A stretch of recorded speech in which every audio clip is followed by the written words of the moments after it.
آج کی کہانی ہے دادی اماں کی سوئی۔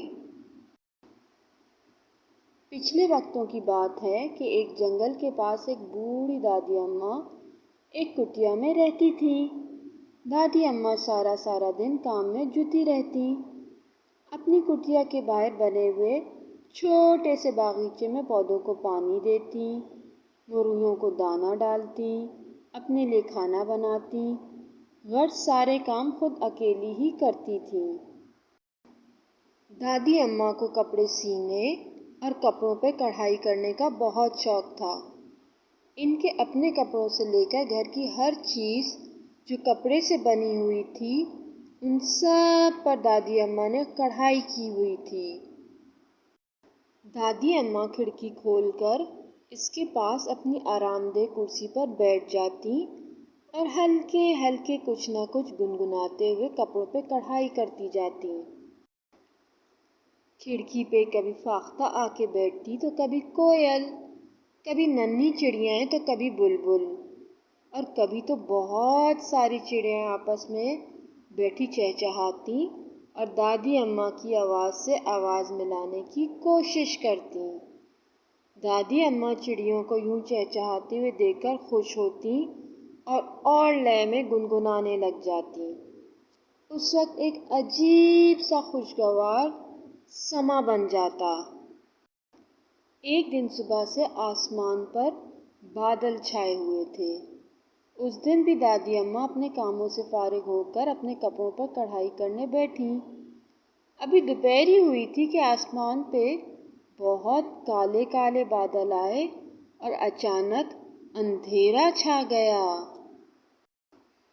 ایک دم یہ اندھیرا چھا جانے سے دادی اماں کو کڑھائی کرنے میں دشواری ہونے لگی۔ وہ اپنا کڑھائی کا سامان سمیٹنے لگی ہی تھیں کہ اچانک بادل زور سے گرجے اور تیز بارش شروع ہو گئی۔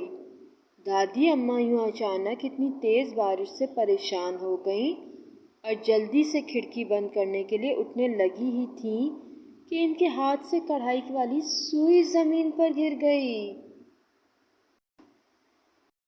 اوہ! دادی اماں کی ایک اور پریشانی بڑھ گئی۔ یا تو وہ سوئی جو زمین پر گری تھی وہ ڈھونڈتی یا پھر پہلے کھڑکی بند کرتی۔ ابھی وہ اس شش و پنج میں گم کھڑی تھی کہ بادل اور زور سے گرجے، تو دادی اماں کو پہلے کھڑکی بند کرنے کا خیال آیا کہ کہیں کھڑکی سے بارش کا پانی اندر نہ آ جائے، تو وہ جلدی کھڑکی بند کرنے لگیں۔ سوئی جو ان کے پاؤں کے پاس ہی گری تھی وہ دادی اماں کا جوتا لگنے سے دور ایک کونے کی طرف چلی گئی اور چونٹیوں کے گھر کے بالکل سامنے جا کے رک گئی۔ چونٹیاں بھی اس خوف سے کہ کہیں بارش کا پانی کھڑکی سے اندر نہ آ جائے اور وہ کہیں پانی میں ڈوب نہ جائیں، وہ بھی ڈر کے مارے جلدی اپنے اپنے گھروں کی طرف جانے لگیں۔ اب جب چونٹیاں اپنے گھر کے سامنے پہنچیں تو اپنے گھر کے دروازے پہ ایک سوئی کو پڑے دیکھا اور حیران رہ گئیں۔ چونٹیوں کے گھر جانے کا راستہ ہی سوئی کی وجہ سے بند ہو گیا تھا۔ یہ سوئی کہاں سے آ گئی؟ اب میں کیسے اپنے گھر کے اندر جاؤں؟ بارش کا پانی نہ آ جائے اور میں کہیں ڈوب نہ جاؤں، ایک چونٹی نے پریشان ہوتے ہوئے کہا۔ دوسری چونٹی نے اپنی پوری گردن اوپر کر کے کھڑکی کی طرف دیکھا اور کہا، ارے گھبرانے کی ضرورت نہیں ہے، دادی اماں نے کھڑکی بند کر دی ہے، اب بارش کا پانی اندر نہ آ سکے گا۔ مگر مجھے کوئی بتائے یہ سوئی کس کی ہے؟ مجھے تو لگتا ہے کہ دادی اماں کی ہوگی۔ دیکھا نہیں کیسے وہ سارا دن سلائی اور کڑھائی کرتی ہیں؟ ہاں، مجھے بھی انہی کی لگ رہی ہے، مگر یہ یہاں آئی کیسے؟ مجھے کیا پتا، دوسری چونٹی نے جواب دیا۔ پاس ہی بہت سارے چونٹے گزر رہے تھے۔ انہوں نے جو سوئی زمین پر گری دیکھی اور ساتھ چونٹیوں کو پریشان آپس میں باتیں کرتے دیکھا تو ان سے پوچھ لیا کہ آخر ماجرا کیا ہے، تو ایک چونٹی نے سارا قصہ سنایا۔ اب میں کیا کروں، کیسے اپنے گھر کے اندر جاؤں؟ اور ہو نہ ہو ہمیں یقین ہے کہ یہ سوئی دادی اماں کی ہی ہوگی۔ ہاں، ہو بھی سکتی ہے، ایک چونٹے نے بے یقینی کی سی کیفیت میں کہا۔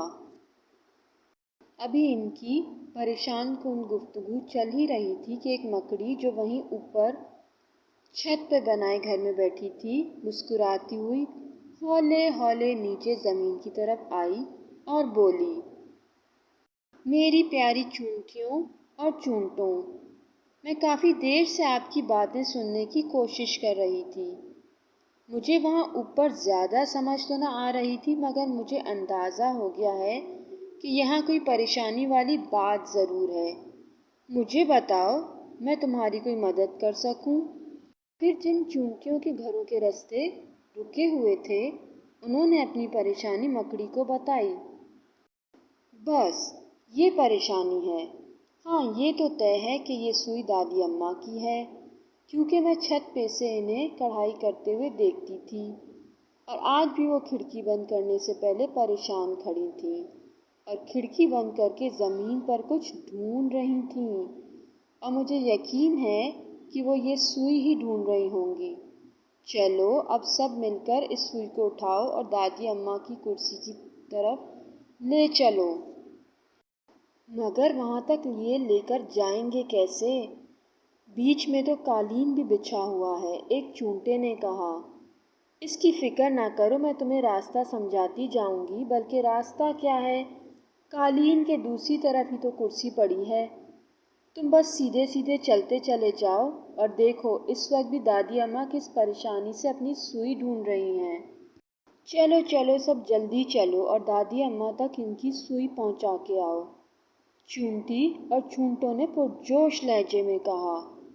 پھر سب نے مل کر سوئی کو اٹھایا اور قالین پار کرتے ہوئے اور مکڑی کی مدد لیتے ہوئے سوئی دادی اماں کی کرسی کے پاس لے گئے۔ وہاں دادی اماں پریشان سی کھڑی تھیں۔ یہ ان کے پاس آخری کڑھائی والی سوئی بچی تھی، اور ان کو نئی سوئی لینے گھر سے تھوڑی دور جانا پڑتا، اور اتنی تیز بارش کی وجہ سے یہ لگ رہا تھا کہ وہ نئی سوئی خریدنے 2-3 دن تک نہ جا پائیں گی۔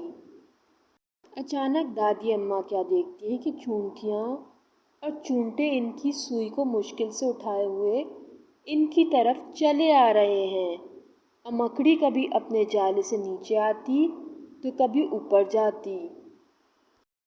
اوہ!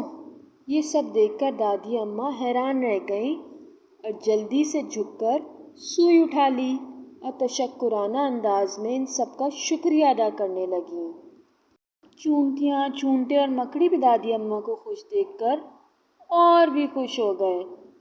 وہ واپس اپنے اپنے گھروں کو لوٹنے لگے تو دادی اماں ان کے پیچھے پیچھے آئیں اور ان کے سوراخوں میں بنے گھر کو دیکھنے لگیں، اور جلدی سے کچن میں جا کر ان کے لیے چینی لائیں اور ان کے گھر کے پاس رکھ دی۔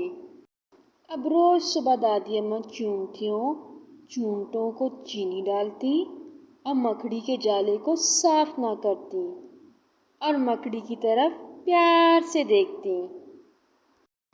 اور یہی کہانی ختم ہوئی۔